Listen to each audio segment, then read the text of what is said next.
लेकिन आज की जो कहानी है सीरियल किलर की, इस कत्ल के पीछे जो उसका मोटिव, जो मकसद, जो उसकी सोच है, वो बेहद अजीब थी। ये कहानी है एक ऐसी लड़की की जिसका बचपन ठीक ठाक था, लेकिन उसे लगता था कि ठीक ठाक नहीं है। कहानी है क्रांजा की। क्रांजा एक लड़की, उसके फादर एक राइटर थे, लेखक थे, लेकिन बेहद सख्त थे अपने बच्चों को लेकर। उनका ये मानना था कि बच्चे पढ़ाई लिखाई पर ध्यान दें, फालतू दोस्तों के साथ वक्त न बिताएं, और इसीलिए वो थोड़े स्ट्रिक्ट भी थे और बच्चों को ये बुरा लगता था। उसमें क्रांजा भी थी। कुछ वक्त के बाद क्रांजा के पिता मैक्सिको से शिफ्ट होकर स्पेन पहुंच जाते हैं। वहाँ स्पेन में उन्हें अच्छी जॉब मिल जाती है और वो वहीं काम कर रहे होते हैं। अब क्रांजा की भी पढ़ाई लिखाई वहीं होती है और बेहद ज़हीन पढ़ने लिखने में क्रांजा। थ्रू आउट उसने अपने स्कूल में टॉप किया। स्कूलिंग करने के बाद अब उसका कॉलेज में दाखिला हो गया, लेकिन ये था कि बड़ी होने के साथ साथ अब भी उसके पिता का बर्ताव अपने बच्चों को लेकर वैसे ही सख्त था कि दोस्तों से कम मिलना है, वक्त कम बर्बाद करना है, पढ़ाई लिखाई पर ध्यान दो, अच्छे इंसान बनो, कामयाब बनो, जो हर माँ बाप का होता है। और ये बात क्रांजा को बड़ी तकलीफ देती थी। उसे लगता था कि उसके पिता कुछ ज़्यादा ही उन लोगों के साथ सख्त है। तो ये हमेशा ये चीज़ जो है उसके जहन में रहती थी। अब वो इसके बाद कॉलेज में पहुंच गई। इत्तेफाक से कॉलेज जाने के बाद एक लड़के से उसे प्यार हो जाता है। अब जब उसे प्यार हुआ तो क्रांजा के अंदर एक शुरू से ही बच्चों को लेकर एक दूसरी ही भावना थी। उसे लगता था कि वो भी एक दिन माँ बने और उसके बहुत सारे बच्चे हों। अब कॉलेज में अब वो बड़ी हो गई, बालक भी हो गई और एक उसका बॉयफ्रेंड बन गया। उसने कहा कि अब इससे पहले कि कुछ और हो, कोई रुकावटें आए, घर वालों को कुछ इसके बारे में, बॉयफ्रेंड के बारे में पता चला तो हमेशा की तरह पिता ने डांटा। तो उसे लगा कि उसका बॉयफ्रेंड उसकी ज़िंदगी से दूर न चला जाए, इसलिए उसने आनंद फानन में बिना घर वालों को बताए उससे सगाई कर ली, इंगेजमेंट। सगाई के बाद अब दोनों कॉलेज में पढ़ाई भी कर रहे थे, घर वालों को पता नहीं था, लेकिन थोड़ा सा वक्त बीता और इन दोनों का ब्रेकअप हो गया। क्रांजा का बॉयफ्रेंड उसे छोड़कर चला गया। ये बात क्रांजा के दिल में एक तरह से घर कर गई। उसे बहुत बुरा लगा कि उसके बॉयफ्रेंड ने उसे डिच किया, धोखा दिया है। उसे इतनी नफरत हो गई अपने बॉयफ्रेंड से कि उसने कहा कि इसको मार डालूंगी। धीरे धीरे वक्त बीता। अब उसने सोचा कि कैसे मारूं, कैसे बदला लूं। फिर एक रोज़ उसने कहा कि इसकी कार का ब्रेक फेल कर देते हैं, और उसने अपने उसी बॉयफ्रेंड का, एक्स बॉयफ्रेंड की कार का ब्रेक फेल कर दिया। अब ये था कि कार वो चलाएगा और उसके बाद एक्सीडेंट होगा, उसकी मौत हो जाएगी। लेकिन इत्तेफाक से जब उसका बॉयफ्रेंड कार में बैठा तो उसी वक्त उसने अंदाज़ा हो गया, चेक कर लिया कि शायद ब्रेक फेल है, तो उस गाड़ी को इतनी स्पीड पर ले भी नहीं गया और उसकी जान बच गई। अब जब ये बात क्रांजा को पता चली तो उसे फिर अफसोस हुआ। उसके बाद लगा कि ये सब बेकार है, छोड़ दो ये देश। अब वो स्पेन से जर्मनी पहुंच गई। जर्मनी अपना बिना माँ बाप को बताए हुए। वहाँ जाने के बाद उसने छोटे मोटे काम किए। काम करने के बाद अब धीरे धीरे अलग अलग घरों में नौकरी कर रही थी। इसी दौरान में एक आइसक्रीम पार्लर में उसने नौकरी करनी शुरू की। जब आइसक्रीम पार्लर में उसने नौकरी करनी शुरू की तो वहीं उसकी मुलाकात एक शख्स से हुई जिसका नाम था होलगर। अब होलगर उस आइसक्रीम पार्लर में काम नहीं करता, लेकिन आकर अक्सर उस पार्लर में आसपास रहता, बैठता। इधर क्रांजा का भी कोई दोस्त था नहीं जर्मनी में। धीरे धीरे दोनों में बातचीत हुई, बातचीत आगे बढ़ी, दोनों में प्यार हो गया। प्यार होने के बाद अब क्रांजा ने कहा कि ये शख्स ठीक है, इससे शादी कर लेते हैं। हालांकि उससे उम्र में करीब 14-15 साल बड़ा था, लेकिन क्रांजा ने होलगर से शादी कर ली। शादी करने के बाद दोनों कुछ वक्त तक सब कुछ ठीक चला, लेकिन फिर झगड़ा होने लगा। तो इन लोगों ने कहा कि कुछ माहौल बदलते हैं, शायद झगड़ा ना हो। तो अब दोनों ने जर्मनी छोड़कर फैसला किया कि ऑस्ट्रिया में जाते हैं, वहीं कोई नौकरी करेंगे दोनों और वहीं अपना घर बसाएंगे। तो अब पति पत्नी यानी कि क्रांजा और होलगर ये दोनों जर्मनी छोड़ते हैं और ऑस्ट्रिया पहुंच जाते हैं। ऑस्ट्रिया के वियना में जाते हैं, थोड़े दिन इधर उधर नौकरी ढूंढते हैं। फिर ये लोग कहते हैं कि चलो जो अपनी सेविंग है उससे हम लोग, चूँकि आइसक्रीम पार्लर में ये काम कर चुके थे पहले दोनों ही, तो क्रांजा आइडिया देती कि हम लोग वियना में एक आइसक्रीम पार्लर खोल लेते हैं। पैसे थे, दोनों ने वियना में एक छोटा सा आइसक्रीम पार्लर खोल लिया। अब आइसक्रीम पार्लर खोल लिया, ज़िंदगी अब सब कुछ ठीक ठाक चल रही थी, दुकान चल गई। लेकिन इधर क्रांजा के मन में अभी भी था कि वो माँ नहीं बन पा रही है। शादी को काफ़ी वक्त हो गया था। अब पार्लर खोलने के बाद माँ इधर बन नहीं रही है, घर में फिर से झगड़ा शुरू हो गया। इस झगड़े के दौरान में अब पति पत्नी में दूरी आ रही है। अब इसी दूरी के बीच में अचानक क्रांजा की ज़िंदगी में एक और लड़का आ जाता है। उसका नाम था मैनफ्रेड हिंटरबर्ग। अब हिंटरबर्ग जब उसकी ज़िंदगी में आता है, दोनों एक दूसरे से प्यार कर लेते हैं, फिर दोनों एक दूसरे के साथ संबंध बना लेते हैं। कुछ वक्त के बाद क्रांजा के पति को, यानी कि होलगर को, ये बात पता चल जाती है। जब ये बात पता चल जाती है तो दोनों पति पत्नी में झगड़ा होता है। फिर डिसाइड होता है कि हम दोनों अलग हो जाएंगे, डिवोर्स लेंगे। दोनों पति पत्नी तलाक ले लेते हैं। लेकिन तलाक लेने के बावजूद दोनों रहते एक घर में। उसकी वजह ये थी कि आइसक्रीम पार्लर दोनों के नाम पर था, दोनों ने बराबर पैसे लगाए थे। तो पति पत्नी में तलाक हो गया, पर एक ही घर में रह रहे और झगड़ा इनमें फिर भी चल रहा है। तलाक के बाद अब होलगर और क्रांजा के बीच में इस बात पे झगड़ा था कि पार्लर ठीक से नहीं चल रहा, उसके जिम्मेदार तुम हो। वो कहती थी तुम हो।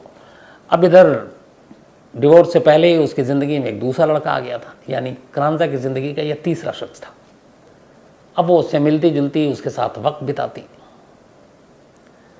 ये सब कुछ चल रहा था कि इसी दौरान में 2008 में एक रोज़ उसके एक्स हस्बैंड होलगर के साथ घर में लड़ाई होती है, इसी आइसक्रीम पार्लर को लेकर।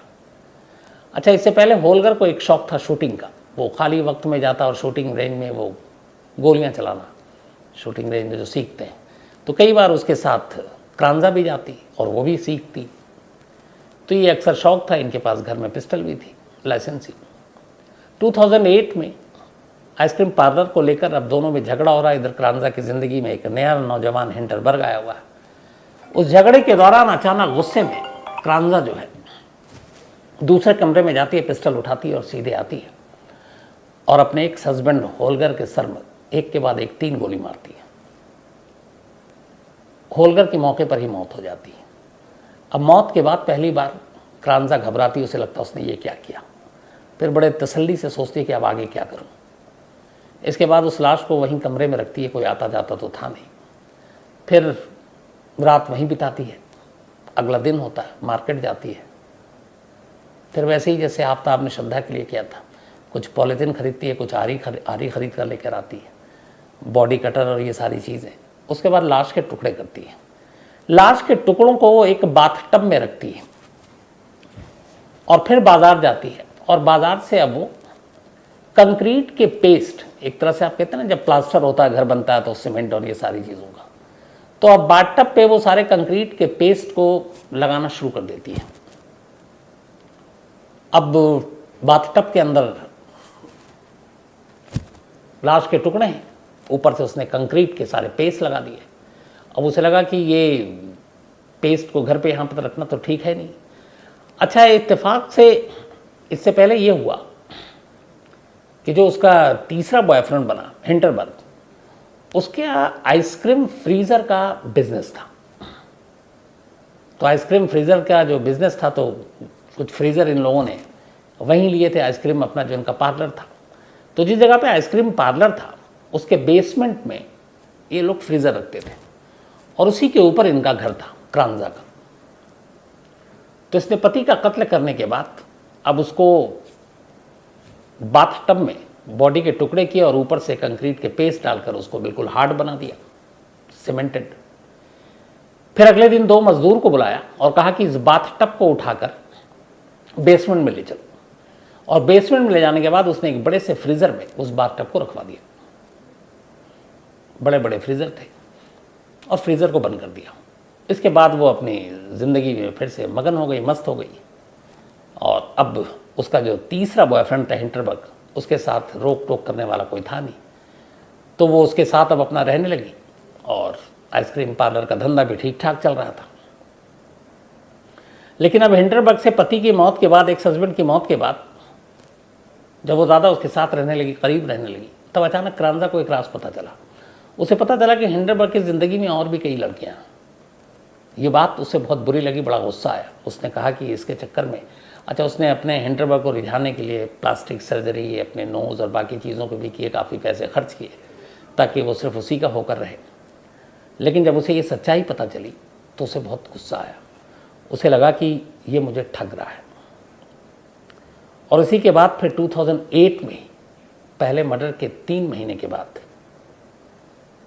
एक रात जब हिंटरबर्ग सो रहा था, इसने फिर पिस्टल निकाली और उसके सर पे 3 गोली मारी। अब हिंटरबर्ग की भी मौत हो गई। मौत के बाद उसने पहला तरीका अपनाया, लाश के टुकड़े किए, बाथटब में रखा और फिर कंक्रीट के पेस्ट से उसको बिल्कुल साबुत बना दिया, पथरीला।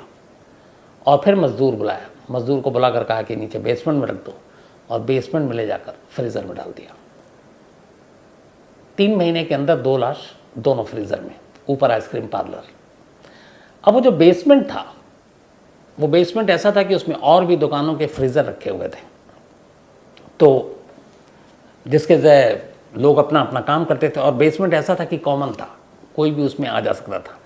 लेकिन जब दूसरी लाश रखी तब क्रांजा ने उस बेसमेंट में अपना ताला लगा दिया और उसको एक तरह से पर्सनल बना लिया। कुछ दिन हो चुके थे, 2 कत्ल के बाद अचानक क्रांजा की ज़िंदगी में एक चौथा नौजवान आता है। पहला कॉलेज का बॉयफ्रेंड था, दूसरा जिससे उसने शादी की, तीसरा जिसके साथ उसका अफेयर था, उसने उसको मार डाला। अब इन 2 कत्ल के बाद एक चौथा आता है जिसका नाम है रोनाल्ड। रोनाल्ड उसकी ज़िंदगी में आता है, दोनों बातचीत करते हैं। रोनाल्ड से भी उसे प्यार हो जाता है। रोनाल्ड और क्रांजा दोनों अब शादी कर लेते हैं। तो ये उसकी ज़िंदगी की दूसरी शादी थी, 2 अफेयर, दूसरी शादी। सब कुछ ठीक चल रहा था।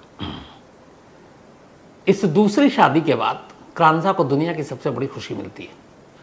जो सपना था उसका मां बनने का, वो पूरा हुआ, वो प्रेग्नेंट हो गई। और अब उसने तय किया कि वो अपनी पूरी जिंदगी बड़ी शांति से गुजारेगी। जो उसने पहले किया वो राज रहे, तो फिर ऐसा कुछ नहीं करेगी। लेकिन ऐसा हुआ नहीं। दरअसल होता ऐसा है कि रोनाल्ड की जिंदगी में आने के बाद क्रांजा जब प्रेग्नेंट हो गई, उसके कुछ ही वक्त के बाद एक रोज जिस जगह पर आइसक्रीम पार्लर था क्रांजा का, उसके बराबर की शॉप के कुछ पानी के पाइप में प्रॉब्लम आ गई। तो जब पानी के पाइप में प्रॉब्लम आई तो उस दुकानदार ने प्लम्बर को बुलाया और उससे कहा चेक करो। तो पाइप चेक करते हुए वो पाइप जो जा रही थी उस बेसमेंट तक जा रही थी, जो आइसक्रीम पार्लर के नीचे थी और जहां तमाम फ्रीजर रखे हुए थे। प्लम्बर वहां पहुंचा तो देखा पहले तो ताला लगा हुआ है। फिर बड़ी हैरत हुई, फिर क्रांजा से चाबी मांगी गई, उसने चाबी दी। प्लम्बर अंदर गया, उसने सारे पाइप चेक किए। पाइप चेक करने के दौरान अचानक उसकी नज़र देख पड़ी एक फ्रीज़र पर। अब उसने कहा कि ये आइसक्रीम पार्लर है, काम भी कर ही रहा है, तो कई बार ऐसा होता है कि शायद इसमें भी कुछ आइसक्रीम पड़ा हो। उसने एक फ्रीज़र खोल डाला। जैसे ही खोला, उस जमी हुई चीज़ों के बीच एक इंसानी पैर उसको नज़र आया। जैसे ही वो पैर देखा, बदहवास भागता है, शोर मचाता है। जिस मालिक के लिए वो आया था वो लोग पहुंच जाते हैं। इसके बाद फ्रीज़र के अंदर एक इंसानी पैर को देखकर समझ जाते हैं मामला गड़बड़ है।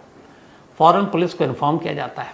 पुलिस आती है, फ्रीज़र को निकाला जाता है। 2 बाथटब निकलते हैं, उनमें तमाम जमे हुए इंसानी अलग अलग लाश के टुकड़े मिलते हैं और पता चलता है कि ये दोनों फ्रीज़र जो हैं ये क्रांजा के हैं। क्रांजा को मौके पर ही गिरफ्तार कर लिया जाता है। इसके बाद उससे पूछताछ होती है।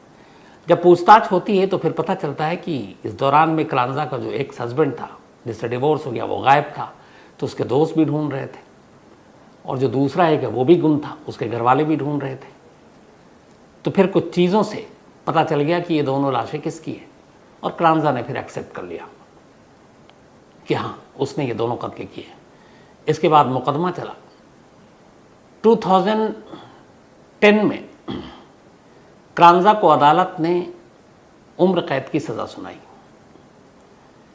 हालांकि मौत की भी सज़ा थी, लेकिन कहा गया कि, और उसको ये कहा गया कि उसका मानसिक हालत ठीक नहीं है। इस दौरान में जब ये फैसला आया, उससे पहले जब ट्रायल शुरू हुआ, तो गिरफ्तारी के कुछ महीने के बाद ही क्रांजा ने जेल में एक बेटे को जन्म दिया। अदालत ने उसके बेटे को उसके पति रोनाल्ड के कब्जे में दे दिया, हवाले कर दिया, और क्रांजा ने भी इस पर कोई एतराज़ नहीं जताया, तो अपने बाप के पास पहुंच गया। इसके बाद उम्र कैद की सज़ा दी गई। 2012 तक वो उस जेल में रही जो महिलाओं के लिए होती है, लेकिन फिर उसके जेल के अंदर कुछ बर्ताव ऐसे थे कि वहाँ के जेल के प्रशासन जो है उनको डर लगने लगा। उन्हें लगा कि ये है तो महिला, लेकिन इस पर शायद मर्द भी काबू ना पाए, और ये जब वायलेंट होती है तो इसकी वजह से बाकी कैदियों को ख़तरा हो गया। इसके बाद एक कमेटी बैठी, फिर अदालत के पास मामला गया, और ऑस्ट्रिया की हिस्ट्री में पहली बार ऐसा हुआ कि 2012 में क्रांजा को महिलाओं की जेल से निकालकर एक पुरुष की जेल में भेजा गया और पुरुष की जेल में रखा गया। क्यों? उनकी सोच थी कि बाकी वहाँ पे महिलाओं को ख़तरा है इसकी वजह से।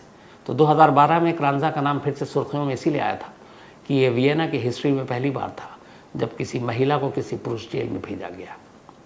आखिरी खबर आने तक क्रांजा वियना की उसी जेल में उम्र कैद की अपनी सज़ा काट रही। तो ये थी कहानी।